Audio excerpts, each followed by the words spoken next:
Grace is the presence of the divine in a way that makes it feel like and seem like the unseen hand moving everything. Grace is that which is flowing and moving and creating, but without the form, without the pomp and show. Grace is that which remains usually unseen and happy to remain unseen, happy to remain unnamed, because very frequently that which is due only to grace we attribute to something else. Oh, I did this. I worked really hard. I made that happen. It was grace. What wakes you up every morning? Well, most of us would say, well, because I remember to set the alarm clock. What actually wakes you up? Grace. We are gone. No control over yourself when you're asleep.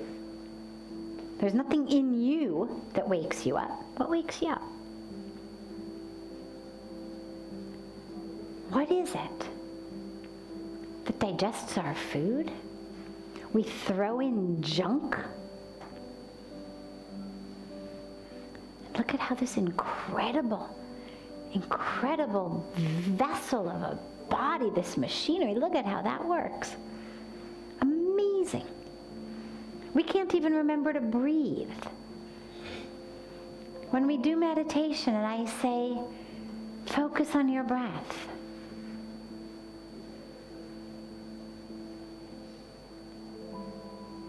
30 seconds maybe? Can you do it before your mind wanders? Maybe a minute, couple minutes if you've got some practice meditating, 10 seconds if you don't. Right? That's why we add a mantra. All right, keep us focused. We can't even remember to breathe for more than 30 seconds. What is it that's breathing us? I remember when I first met Puja Swamiji, it used to drive me crazy because I was amazed, in awe, enamored. There are no words to explain what it's, like to be in his presence. But I had no framework in which to put it, so it wasn't like I walked in knowing, oh yeah, now I'm in the presence of an enlightened master, and so it should feel like this. I had no framework for it. And so I was just completely amazed every hour of every day. And I would say to him, oh my God, you are amazing. And he would say, it's all God's grace. And after a few times of that, I literally started saying to him, yeah, I know it's all God's grace, but really you are amazing. And he would say, it's all God's grace. And it actually drove me crazy because I felt like he wasn't listening. Yes, I knew it was God's grace, and you are amazing. You are so special. You are so different. You are so incredible. You are so divine. You are all these things. And he would say, it's all God's grace. And it was years before I finally realized that this was not just a humble deflection of my and others' praise, that it was not just a practice of staying humble, but actually this is his actual experience. He doesn't just say it because he's humble. He says it because that is his truth. That is what he's living and experiencing, and it doesn't matter what he's achieving or accomplishing or doing, he knows it's all God's grace. I can't wake myself up. I don't remember to breathe. I mean, he probably does, but what? It's all God's grace. So grace is that which tragically we ignore, and we try to give lots of other different types of names to it. And grace is okay with that. That's what's so graceful about grace, right? Person who's always, stealing the limelight, saying, I did that. Not very graceful. The one who's, the one in the back, sort of serving from behind. That's the one people actually, those who pay attention, actually notice and say, wow, God, isn't she graceful? Look at that.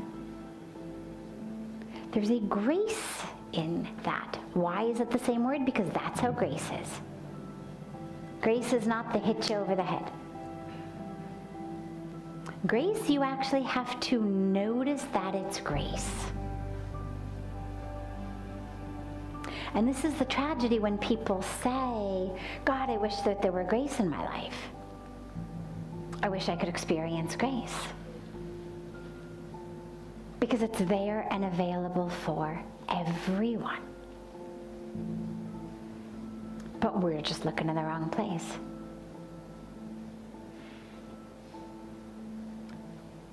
We're looking in the limelight. Whether it's the limelight of outside of us. Oh, that's flashy. Oh, that looks nice. Nice house, nice car, nice job. Or we're looking at the limelight inside of us. Why aren't they paying enough attention to me? When do I get to be the boss? Doesn't everybody know I'm the one who did this? I've got much more potential than this. I'm supposed to be something bigger and better than this. So that's the distraction by the inner limelight. And we're attracted to that. That's where most of our eyes go outside and where our thoughts go inside. Grace is okay. There, waiting, waiting, waiting. Until you look away from just that which is hogging the limelight and realize, oh wait, grace is there, has been there the whole time. But I've been so focused on that which glitters, outside or inside, that I haven't even noticed this incredible presence of grace that's there and waiting for you.